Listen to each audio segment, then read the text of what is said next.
tātou tāpua i atu i le atua. Aua fo i nei o nā o tōu le waina, o le mea e ula vale ai, a ia whātumu ina o tōu le angā. Ia o tōu whetau tala i salamo, ma pese, ma siwa whale angā. Ia whanene atu, ma pepese atu i le ali i o tōu lotu. O le talo le anganga pa ia, ma tātou tārsang. Tātou ifo ma talo i le atu. Le atu wae o le alofa o malawa, ua toe fo i atu lo atu nuu i le nei a fiafi o luma, ina ua e ma lo fe au ma fuafuanga uma o le nei asu. Mo ono mea i lawa o na toe fa fo i atu le vi inga i lawa fio, masula lo alofa tele ma lo wanga le lei. Pangalea mātou te langona ina pēa whātau waa ma le ato toa i o luma. Le ala leo o mātou mua i sā ili atuai i lau fio. Mātou whātali tali atu ma lo atu nuu ma whānauna watu o mātou lotu. Ina se i ea fio mai a e ala i loa nganga pa ia. E te pāpatiso ina i mātou uma. Ma whāpa ia le tāpua inga lo atu nuu i le nei a fiafi.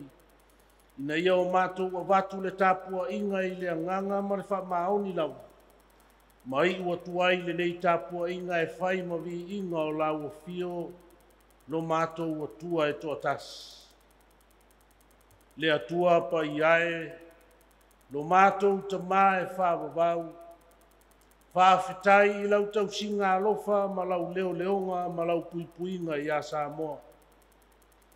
Wa e malo, ma e manuia fe au ma fuafuanga uma o le nei asu. Talitonu ua tala manuia le awa o te tele o lo tunu i ona tafa e fia. E a fua i le au mātutua ma taitai o le atunu. E o lawa i whana witi. A fitai le ola ma le malosi wa e fua. O au mea alofa ma wha manu yanga e ala ese mai mo Samoa. Whawhitai au a fionga pa ia e aoa o mai lo finangalo mātou te sāwa wari tonu ai. Whawhitai lo wa nganga sā e sosoani ma whalai au lo mātou vai whale nganga. Sili ona mātou whawhitai whaolatanga ni saunia Yesu Keriso. Mō mātou tangata ngasa. Leta mai, whamangalo Samoa, i se mangsala ua mātou whaia fo i le nei asu. Ua lea tangia lawala ua fio malou finangalo i o mātou o langa. O amionga, ma o mātou winga, ua whaia o mātou loto ai tuu lou finangalo. Mātou te tautino i lau o fio, ua ngasala Samoa atoa. E a fua i le au mātutua o taitai o le atunu. Le mālo ma e kāle sia o nuu mawhio anga. E o oa i a mātou whana witi. E le tau fola ina pe tau tōla u lau i o luma o mātou leanga mangsa. Wa loa na e sila fia e ati lau sila whanga. Mātou te le alo fo i se ata o le laa. Wha pale mai ai lo mātou walea. Lo mātou wola whaia ina pea ma lo mātou wola to i lalo pea i le o lo lea. A vea ia le toto pa ia o Yesu Keriso o lo walo pele na wha malingi ina i le sātau. E wha mamā, ma wha mā ngalo ai Samoa. Soa ni mai pea lo ngalo. Ina ia o mātou la ngona ina le ngaluenga mamana alo nganga i lo mātou wona. Mātou te talo le atua, ia e whamanuia i a Samoa malona mālo tuto tas. A wā o la ua fio le whawai papa o Samoa malona mālo. Ia e whamanuia i le au mātutua o le atunu. Na ita mā, matina, mātutua tu au pito ina. Whamanuia i le ao, le mālo ma le tinao le atunu. Pamanuia i le whainga māloa Samoa, le tamaitai palemia ma le kabineti. Le palemene o Samoa ma ona tangata ngā lua i so se matata. Pamanuia i ekalesia kelisia no uma i Samoa. Pamanuia i le au whainga luenga ngā lua i lau tala lelei i Samoa ma le lalolanga. Pamanuia i le ekalesia whapoptonga kelisiano i Samoa. Le teitai fono ma le laulau o le fono teli. Pamanuia le au mātutua o le ekalesia, whapea le itu whale o tamā. Pamanuia le nofo a komiti o matanga luenga ma pūlenga. Whapea au lotu uma o le e whakasā i Samoa nei mātunu e mama. Pamanuia fo i le uso tu ofe, le e whakasā i le motu i sa. Pamanuia fo i ona te itai mo na tangata lotu uma. A wala mātou pito la au whai whātasi na ia tupu tele pea ma ola lau tala lelei i Samoa ma so se tafa o le kelopu. Pamanuia ia fio anga uma ma ainga uma o Samoa. Ia manuia ngā ruenga tau ati nae uma mo le manuia o le mālo Samoa ma ona tangata. Ia whamanuia lau fio i mālo ma whaalapo tonga ese mai fafo o lo alo lofa mai ma foai mai lo latu tamao a inga. Ma fisoa ni mai ia Samoa ma lona mālo tau ati na. Ia whaamanuia lau fio. Fisoa ni mai lo nganga. Na ia tangia i lo mātou o langa lo finangalo pa ia. Ia tangia i lo mātou o la whapa ia ina. Ma le whaia o lau ami o tonu i mea o. O e o mamai o lo atunu ma e o fia maua lau soani. I so se tafa o Samoa ma le lalola. Pa i atu lo a ao lawe ai ma lo a ao wha malo lo. E lawe a ina o tangata. O whanau fōwina lo lātou malos. Whamanuia i le whakasati vile li pule ma le au whai ngā luenga. Ia tupu pea ma ola le nei ati na e alau e kālesia. A wāle tau mori atu pea o whi au o lau tala le lei ma lau fina ngalo pa ia. A malo lolo atu nuu i le pō ua mamalu mai. Malutia Samoa mai whai ngatā o le pō. E o ao anga le lei. Mātou maua se mano longa fi le mua ulia le asfou o mua. Vi ia oe lo mātou matua. Oa mātou tatalo ia tamā. E o foi nā atu whātasi ma le tele o tatalo le leoa. I le loto o le tangata la vai. Ia whaia lo fina ngalo e siri lea. I le suafa mamalo Jesu ke riso ua mātou tatalo tua i nei. Amen.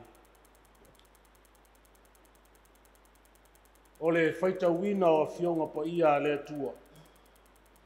O le tusi filifilia o le nei aso e tusa ma le whasinonga le tusi whaitau aso le tātou kālesia ua maua mai le whiangai ngafou. Tusi e le apostolo Paulo i le kālesia i Efeso. E Efeso i lona mata upu e 5 a o le whai upu e 5 e whaangata mai le 2.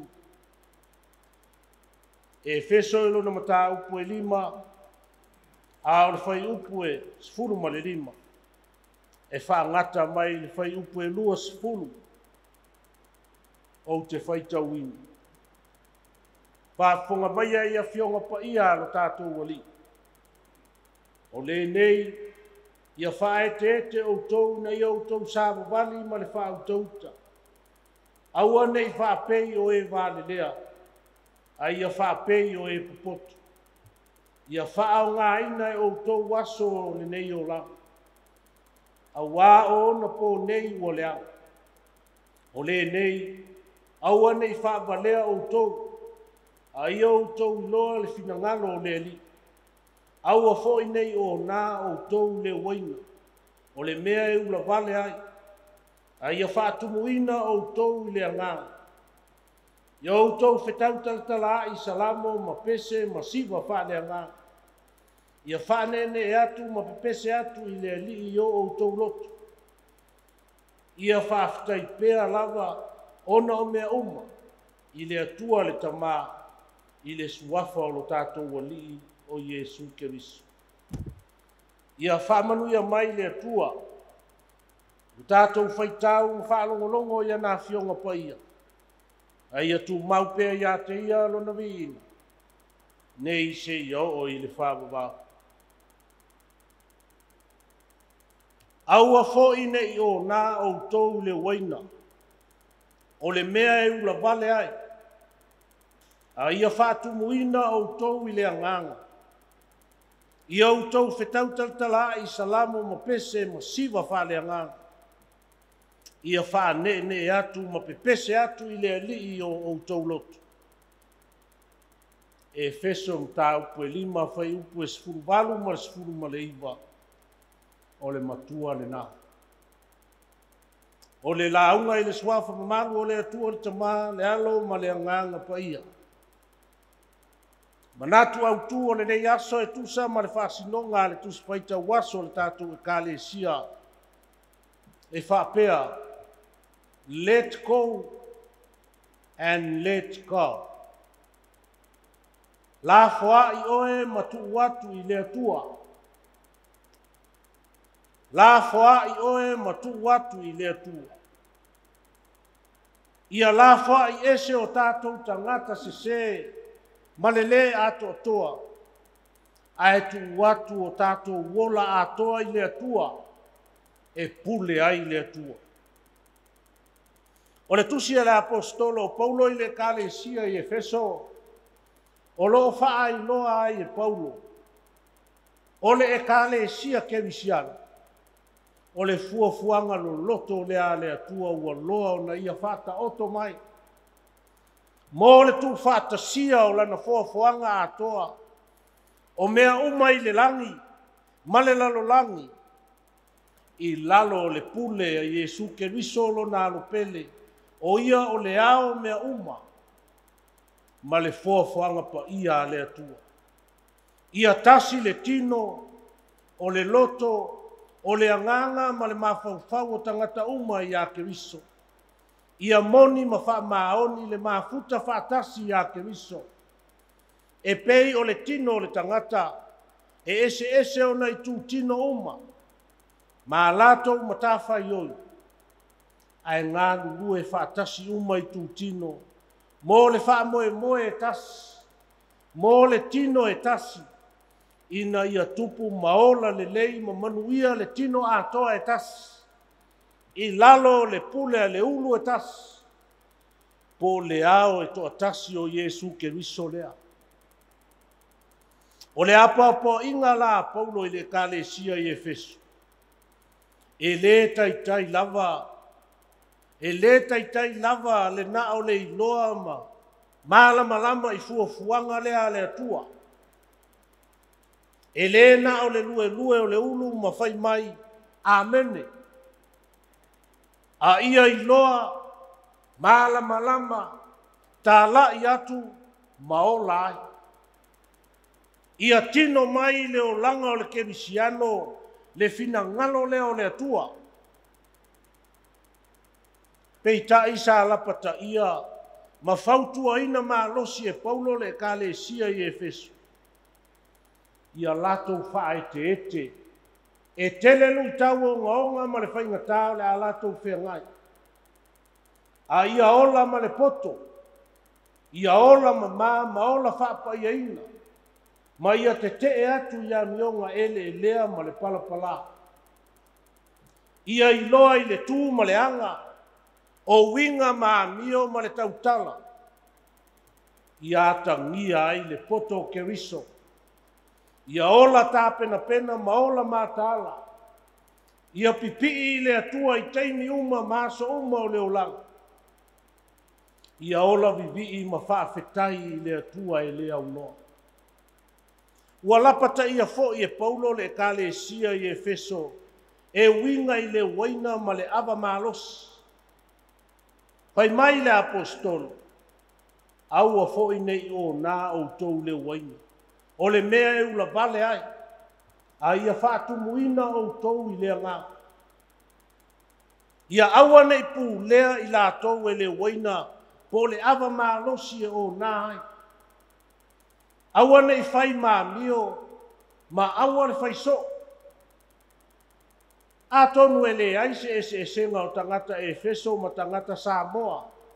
I mafua anga e ala ai o na tango fia le ava malosi po le pia. E whaate ai le lava. Po le fia ave ese o ni ti ngā mani mawhatiang.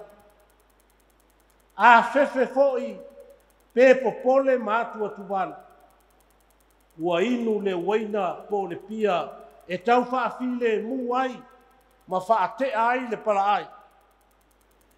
Ua fia tau tala ai se ilonga inu le pia o na whato a ma whai leo na tau tala. E iai le tau na sila fia le leia e Paulo o isi ia vai vainga o tangata Efeso. E ala ai o na lato tango fia le ava malos. O lea lava la ua o i mea pa ia o tāpua inga i lea tua. A ua fōlinga mai wa avea pese ma vi inga i lea tua. E wha eva ai le o nā isi tangata o le kālesia. Vai mai Paulo, e le o se filifilinga poto lea tūla. O se whaai unga valea tele. O le o nā e whanau mai ai isi mau mea se tele. O so se mea e a whaina ai, ma wha lave ina ai, le o la wha lea nganga o le kerusiana. Wata tau na tu. Wata tau na la whaai ma ave esi. Wa whaai loe Paulo, a whaatu muina le tangata i lea nganga o lea tua. Ua pūlea ina a toa fo i lea nganga pa ia langona o le mawhau o le loto ma lea nganga o le tangata. Lea sa moli mawina i lea so Pentekoso. Lea na se ai manatu o isi fai mai wa ona nane i tangata i le waina fau sua malia. Ai le iloa ua whaatu muina ia tangata i le nganga pa ia o lea tua. A o le o nā lava ia i le pia ma le ava malos. E lea o ngā i le kerisiana. Ai siliona lea o ngā i le tangata e le iloa fai. Au a fo ia fai e le tangata e le iloa fai. E wha vale valea ai. E wha so e sa ai. E ula vale ai. Ma se ai ma anga sala ai. O lono winga. A le iloa e le kerisiano fai le waina ma le ava malos. Aua le tango fua iai. Ai alu e fai sau ta avale a tini apa. E te ta alo ai. O le isi lea swinga ua mata wina i nei asu. Ua fōlinga mai.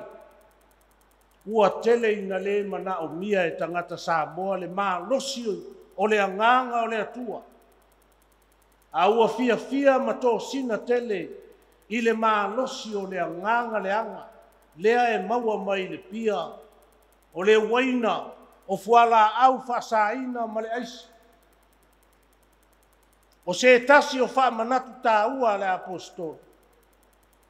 O le kale sia e mata o fia la. E le aiso na ila po se maanumi numi po se tasi mea whapena a ia pa ia ma ia lepo na. O le tangata ua whaatu muina e lea nganga o lea tua. E fia e tala i salamu.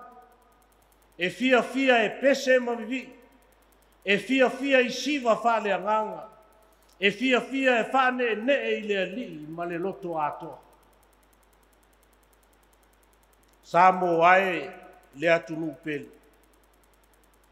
E manatu o le whafangu fo i lea, ma le wha manatu o le tala le lei mo tato unu. La foa ia oe ai tu watu i lea tua. E mo moli a le wha malo ma le wha aftai. I le toa tele o lo mausari pea le toa vai. O lo wha moe tasi pea i le malosi o le anganga pa ia.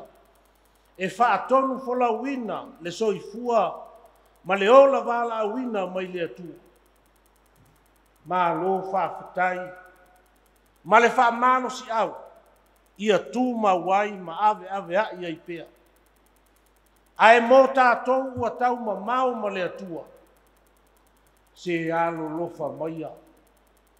Se la fwa i ese ia le wha moe moe i le malosi ti Apollo ma nganga lea. Ia se ia toa ma lea. Tātou fo ia i le atua ua lava le nā.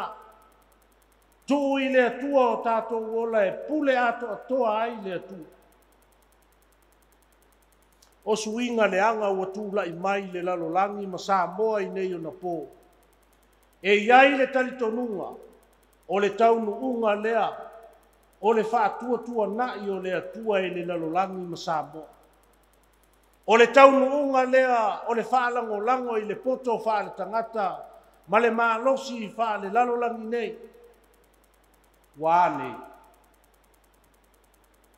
A lea ua na o taua ma whemisa inga. Tele le au whaatupu whaala velawe. Ua whaatupu tele ina le au ngā oi, ma le au talepe whaale. Tangata fasio tangata. Wasa sao faafi fuala au fasain. Male au ai aisa. Talo fai ya Samoa malona numana. Pe a fa pe fe. O le tatalo male faaolo olo ma au. O tau ia ua tau fia mavala awina e le atua. O lau tau matawhai yoi lea o le waainga o mea ia. Se ia lolofa.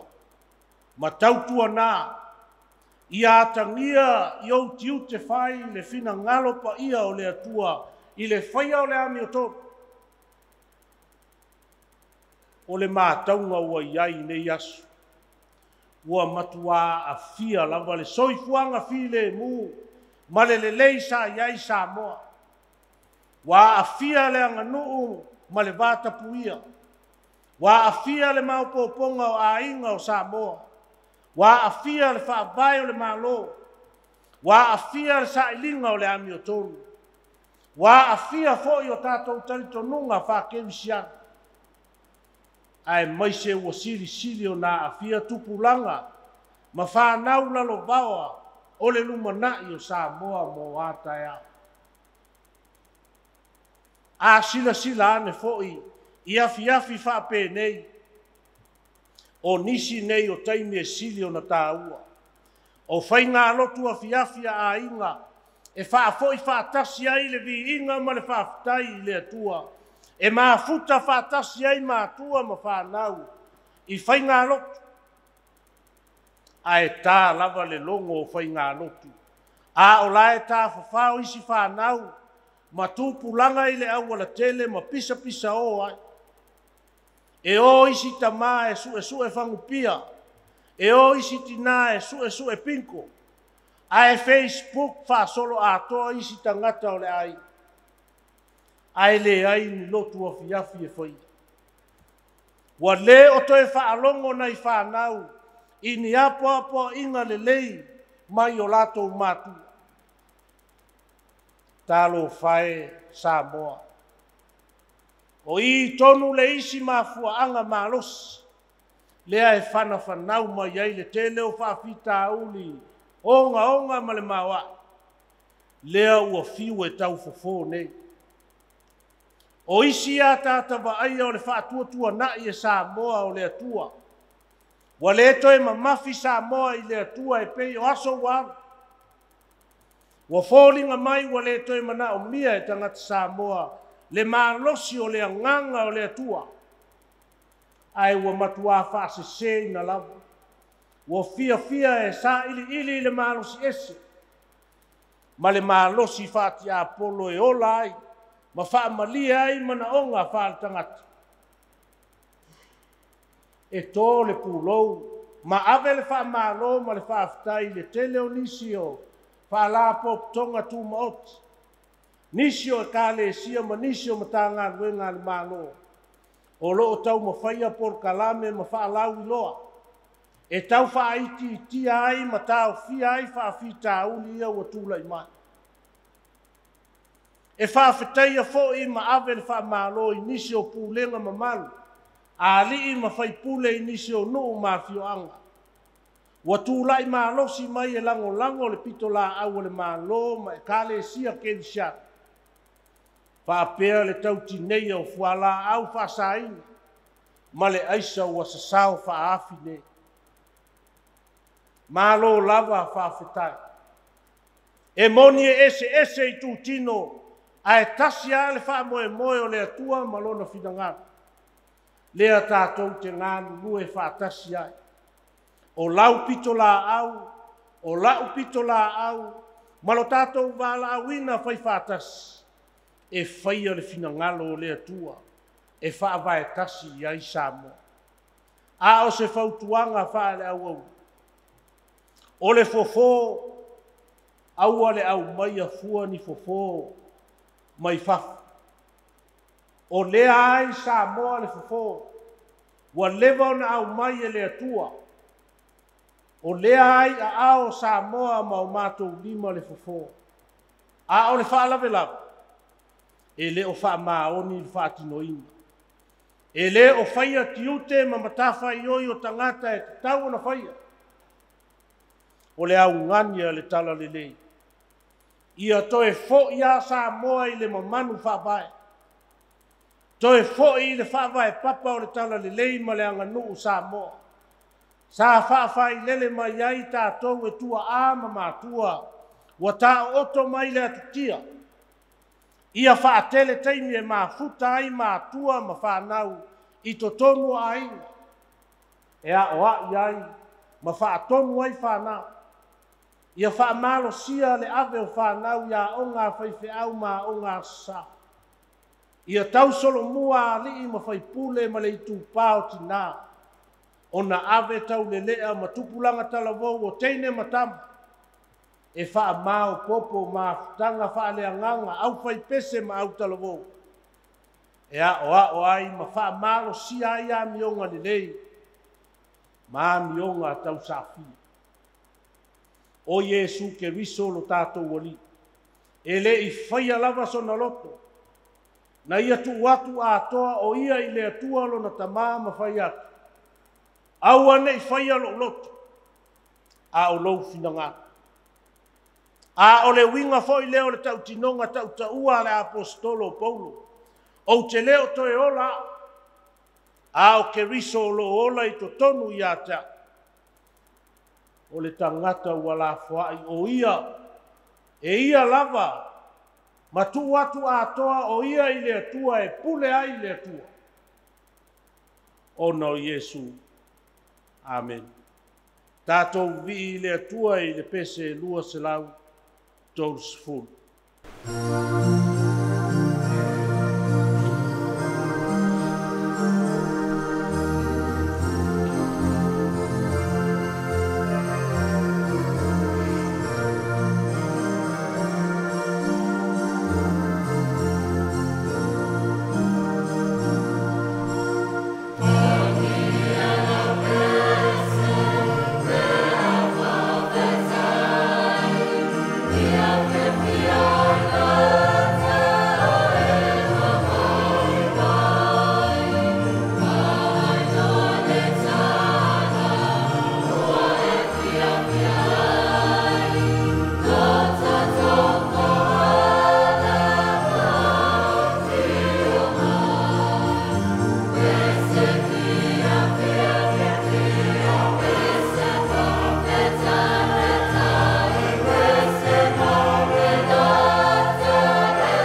talo whaamanuia.